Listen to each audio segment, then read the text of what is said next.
उत्तर दिलं की जे झालंय ते अत्यंत चुकीचं झालंय. महाराष्ट्राच्या राजकारण समाजकारणामध्ये अशा प्रकारच्या गोष्टी नाही व्हायला पाहिजे. त्याच दिवशी मी ऍक्शन घेतली म्हणून त्यांनी मला सांगितलं. त्या कार्यकर्त्याला किंवा त्या पदाधिकाऱ्याला मी पक्षातून काढून टाकले. अशा पद्धतीचं दादांनी उत्तर मला त्या ठिकाणी दिलं.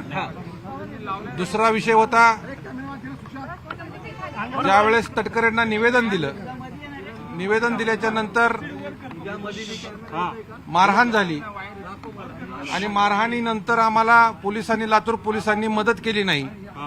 किरकोळ गुन्हे दाखल केल्याच्या नंतर त्या लोकांना पहाटेचा जामीन दिला जातो.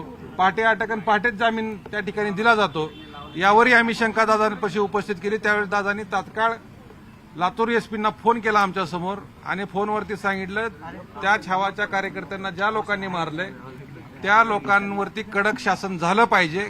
तो स्वपक्षाचा असो किंवा विरोधी पक्षाचा असो त्याचा विचार करू नका, कारण या महाराष्ट्रात अशा गोष्टी आम्ही खपवून घेणार नाही. दादांनी स्पष्ट भाषेत त्या ठिकाणी सांगितलेलं आहे. आता उद्या मी इथून गेल्याच्या नंतर लातूर एसपींना भेटणार आहे आणि लातूर एसपींनी पण दादांना सांगितले की त्यांचा पूर्वनी जबाब मी घेऊन पुन्हा एकदा त्यांचं काय म्हणणं आहे आणि त्या ठिकाणी त्या पद्धतीनं गुन्हा दाखल करून पुढील कारवाई आम्ही करू, अशा पद्धतीचं लातूर एसपीनं त्या ठिकाणी